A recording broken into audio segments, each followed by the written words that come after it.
What's going on, guys? I was finally able to check out Anora, which was the winner of the Cannes Film Festival, the Palme d'Or this year. Does it live up to the hype that the people are giving it? Let's talk about it.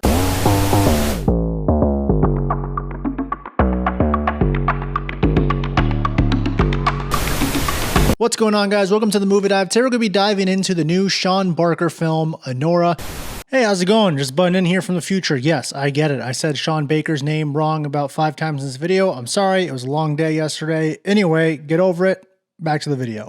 Please do not forget to subscribe to the Movie Dive. I'll be giving away a free $50 gift card to 1 out of every 100 subscribers. Comment down below for a higher chance of winning. Only 1 winner per month. I love the fall and beginning of winter season when it comes to movies coming out. At the beginning of the year, there's always films that we have on the top of our list for films that we want to watch or are most anticipated. But then when fall comes around, we start having these films come out that we weren't expecting to be there or we've never even heard of, and we absolutely love by the time we see it. Anora is a movie that has not had a wide release. However, the people that have seen it are hyping it up and saying that it is one of the best movies of the decade, or at least one of the best movies of the year. I think I've seen maybe 3 seconds of a trailer to this film, maybe not even that. I was finally able to have it play at a movie theater that was near my area, so I was able to go check it out. So the good thing about this type of film is I went in knowing nothing about it, but I do know that Sean Barker does a really good job at making films where you do feel like the fly on the wall, or you're just watching regular human beings rather than actors. So speaking about actors, we got Mikey Madison, who is playing the lead Anora in this film, and is she as good as everyone says? Yes, she is amazing in it. Will not be surprised if she gets Oscar consideration. She plays a role that is kind of sad to watch. It's someone who is kind of hiding their emotions deep down inside. It's someone that is thinking that they're getting this Cinderella American dream moment happen to them, and they were watching this knowing that reality is going to hit them in the face. Of course, the film Anora is going to be described a little bit like Uncut Gems did a few years ago, with the same kind of look to it. I don't say it's as chaotic when it comes to the editing style or is as anxiety inducing. However, there are those scenes that do make you squirm in your seat for sure. I'm going to be honest, for the first act of this movie, I was kind of watching it and thinking to myself, what is the point of this? I do think Mikey Madison was doing an amazing job. However, the counterpart to her character, the one that she starts hanging out with, who is Russian, Mark Adelstein, I found him to be quite annoying. I think that was the point of his acting. I know people are going to say that. However, since Sean Barker does such a good job of making these seem like real life characters, I was thinking of myself being next to this guy, and I was like, there is no way I would last more than 5 minutes hanging out with this dude. But that is the point of it, right? He is spoiled. He has these little rich parents. You don't know much about him, but you do know that he's just wasting all his money and he's just being a little immature brat. They have a few week bender where they're hanging out with each other, and she starts to believe this could be her actual life. After the first act, we go into the second act. This part I liked a lot more, and out of nowhere, I feel like there was comedy that started to come into the movie. A lot of people were saying it is the funniest movie of the year. I don't think that at all, but I do think there's a lot of moments that made me laugh, and the movie does a really good job at making you believe a character is going to be a certain way when they turn out to be something completely different, which is the themes of this movie that are done very well. It is showing that there's people that are considered to be bottom of the totem pole when it comes to these jobs, and in the end, they're just trying to make money just like everyone else, and they're struggling just like everyone else is as well. And again, Mikey portrays that very well in this film. Now, with all the greatness that's going on in this movie, with the brilliant camera work and the really good done filmmaking, the amazing acting, still in the end, it is not my vibe type of film, but I do see why so many people are loving Anora, and I do see why so many people are going to consider it as one of maybe the best movie of the year, or that it should be an Oscar contender. I feel like there's a lot of moments that were really getting me there, a lot of moments that were making me think, dang, this is being really effective, but then there are other moments, since I felt like I was alongside these characters, I also felt annoyed by these characters, and I just didn't want to continue watching. The movie is a long one at 2 hours and 20 minutes. There's moments that it feels like it's going by really quick, and then there's other moments that I started to check my watch, like, okay, can we get to the end here? I kind of want to see what's going to happen, even though I feel like I know what's going to happen, but still keeps you guessing in a pretty good way. Now, the biggest benefit I would say to this film is when I left it, I was like, yeah, that was pretty good. It wasn't my favorite. However, it did keep me thinking ever since I have seen the film. I was especially thinking about the ending, as that has stuck with me quite a bit. Amazing acting when it came to the end for Anora, as everything comes to a head. I feel like Mikey Madison has been a side character in a lot of films, and every time she is one, she's done really good. For example, in the Scream movie, or Once Upon a Time I Did in Hollywood, I always thought she played a really good psychotic character. I'm glad she finally got the chance to be a lead in this film. She's really showed that when she dedicates herself, how great of an actress she is. And I'm definitely excited to see what she can do possibly in the future. And this movie definitely opens up a lot of questions in my mind of, should I feel bad for these people that are going in these situations, or did these people do it to themselves? No matter what, it's showing that people are still fighting through things, and they really all want a better life. And they were dealt with something back in their past that they haven't been able to climb out of. And I think Anora does a really good job at portraying that. However, again, it's not going to be my top 5 favorite of the year, as it is still just not my vibe style of movie. I do highly think a lot of people are going to very much enjoy this film as well. So I do urge everyone to go check it out and get your thoughts on Anora. I'm going to go ahead and give it a 71 out of 100. I do want to see it one more time before the end of the year as these other Oscar contending movies start trickling out. You guys let me know what you thought about Anora. Comment down below and we will see you next time on The Movie Dive.